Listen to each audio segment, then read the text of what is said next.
आप देख रहे हैं नया सवेरा न्यूज़, आपका अपना हिंदी न्यूज़ चैनल।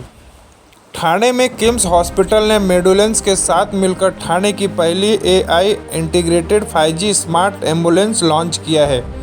यह एम्बुलेंस आपातकालीन स्वास्थ्य सेवाओं को बेहतर बनाएगी। इसमें एआई तकनीक और 5G कनेक्शन का उपयोग करके मरीज की स्थिति को रास्ते में ही मॉनिटर किया जा सकता है, जिससे इलाज जल्दी शुरू हो सके। किम्स हॉस्पिटल में एक प्रेस कॉन्फ्रेंस और लाइव प्रदर्शन के दौरान स्मार्ट एम्बुलेंस में दिखाया कि यह रास्ते में ही मरीज की ईसीजी, ब्लड प्रेशर और ऑक्सीजन सेचुरेशन जैसे महत्वपूर्ण डेटा को इमरजेंसी रूम तक भेज सकती है। यह अगली पीढ़ी का सिस्टम आर्टिफिशियल इंटेलिजेंस का उपयोग करता है, जो मरीज की स्थिति को लगातार जांच करते रहता है। इससे डॉक्टर मरीज के अस्पताल पहुंचने से पहले ही इलाज शुरू कर सकते हैं। तो वहीं सौरभ गुप्ता ने कहा कि यह लॉन्च सिर्फ तकनीकी उपलब्धि नहीं, बल्कि आपातकालीन सेवाओं को तेज करने एवं ठाणे एवं महाराष्ट्र के लोगों के लिए अधिक जानें बचाने के लिए हमेशा तैयार रहने के एक कदम है।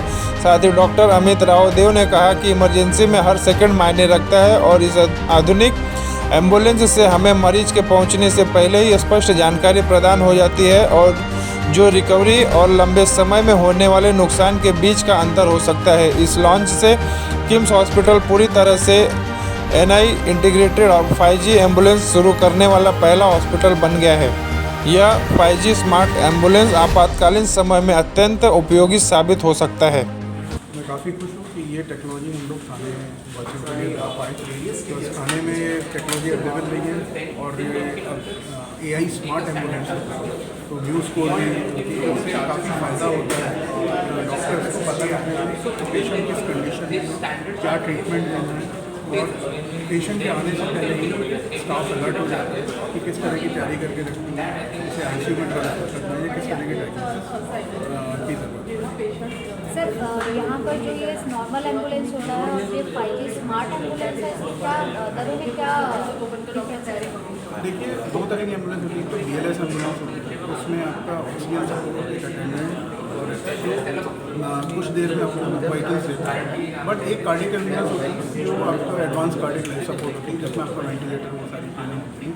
उसकी दरों में और इस एम्बुलेंस की दरों में कोई फ़र्क नहीं। जितना इनफैक्ट अदर हॉस्पिटल चार्ज करें उससे हमारी दरें कम है। उस एम्बुलेंस में आपको लेना पड़ते हैं वाइटल्स बार, बट यहाँ पर क्या होता है कि एआई इंटीग्रेटेड है, तो सारे वाइटल्स लाइव ट्रांसमिट होते हैं।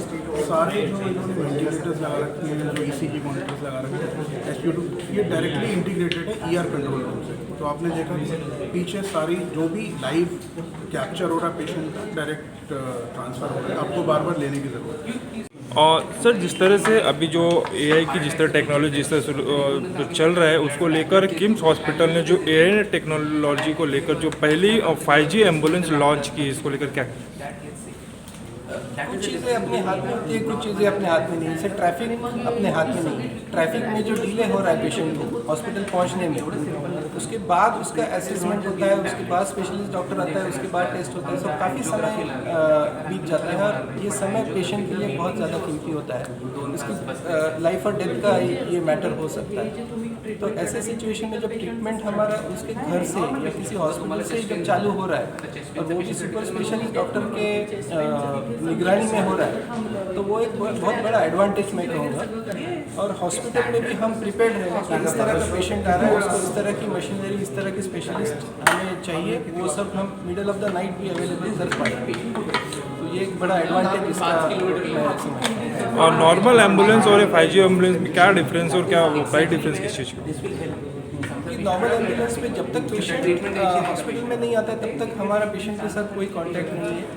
हम ये नहीं जान पाते कि पेशेंट किस बीमारी से सफ़र कर रहा है, उसको इमीडिएटली हमें क्या दवाई देनी है और कौन से डॉक्टर को बुलाना है। ये सब चीज़ें हम पहले से ही असेस करें। तो जो मैंने जो बताया 15 से 20 मिनट जो हमें असेसमेंट में लगते हैं इमरजेंसी रूम में, वो टाइम हम सेव कर रहे हैं। और जो आधा घंटा से 1 घंटा जो ट्रैवलिंग टाइम होता है जो घर से हॉस्पिटल में आने का, वो तो करीब 1 से 1.5 घंटा हम सेव कर रहे हैं। जो गोल्डन आवर की जो बात मैंने की, हार्ट अटैक, स्ट्रोक और ट्रॉमा, मतलब जो एक्सीडेंट विक्टिम में पहला घंटा है सबसे ज़रूरी होता है। ये घंटे में अगर प्रॉपर ट्रीटमेंट मिल गई तो उसके बचने के चांसेस काफ़ी बढ़ जाते हैं। और प्राइस डिफरेंस की कैसे क्या differences?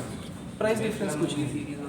I'll also give you an introduction of Medulence and how we started. So we are a company, and before that, I'd just like to say that how much do you think a second is? Not much, right? Sometimes we spend it and not even realize it.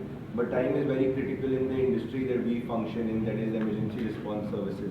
So we started Medulence in 2017. The idea was very simple, that help should be given when it matters the most. And I started this company with my co-founder. It's been 8 years. He had suffered a personal loss in his family due to the unavailability of an ambulance service. Today it's been 8 years. We are still trying to solve for recall, because just when you need an ambulance, you don't know who to reach out to, and the doctor is able to give life-saving instructions to the paramedic or the doctor inside the ambulance while the patient is in transit. Especially in metro cities, I would say, where we see sometimes the bigger challenge again is traffic.